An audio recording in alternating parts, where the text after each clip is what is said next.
Hi, I'm Rishi. So this is a time series case study assignment. So this was about an online, super giant that wanted to forecast the sales and demand for the next 6 months. So we had their transaction level data where each row represented a particular order made from the online store. So there were 24 attributes related to each of such transaction. So there was a market attribute that had seven factor levels representing the geographical market sector that the customer belonged to. Now there was another variable which was segment. So it tells us about the three segments that the customer belongs to. So we were to first segment the whole data set into 21 subset, 7 cross 3. So based on the market and the customer segment level. Then we were to find out the two most profitable and consistently most profitable segment. So for this, the metric that we used was the coefficient of variation of profit. So we did this for all the 21 segments and we came up with the two most profitable and consistently most profitable segments. And then we forecasted the sales and demand for these top two segments using time series. So the forecasting of time series, it can be done through either classical decomposition or through ARIMA.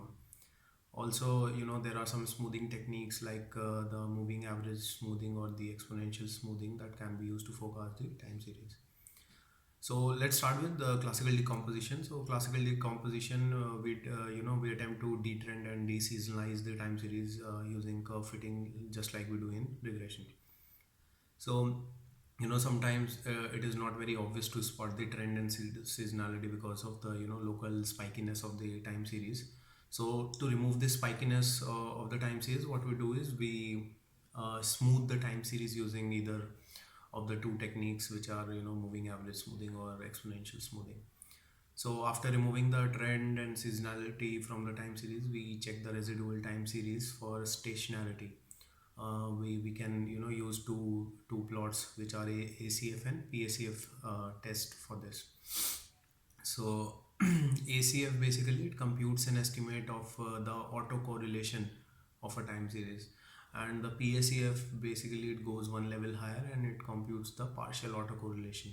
Okay, so then what we do is we have the final residual time series. We check this time series if it is just a pure white noise, and we can perform two tests on this, which is ADF, which is the decay Fuller test, and the KPSS test. So after all these tests, if it just the plain white noise, that means we have modeled the time series. Then we evaluate the final modeling for final model using MAPE. So MAPE is basically mean absolute percentage error. So it is a measure of the prediction for accuracy of a forecasting model. So this was all about the classical decomposition. Another way to model the time series is using auto ARIMA. So it auto ARIMA it automatically tries to fit a AR or a MA model on a time series using differencing. So this way it captures the trend and seasonality. After we use the auto ARIMA model, we can again do the same thing on the residual time series, checking it for stationarity using ACF or PACF test, and then we perform the pure white noise check on the time series using the decay Fuller or KPSS test. Again, if the series is the residual series just the white noise, we can evaluate the final model using MAPE, which is mean absolute percentage error. Thank you.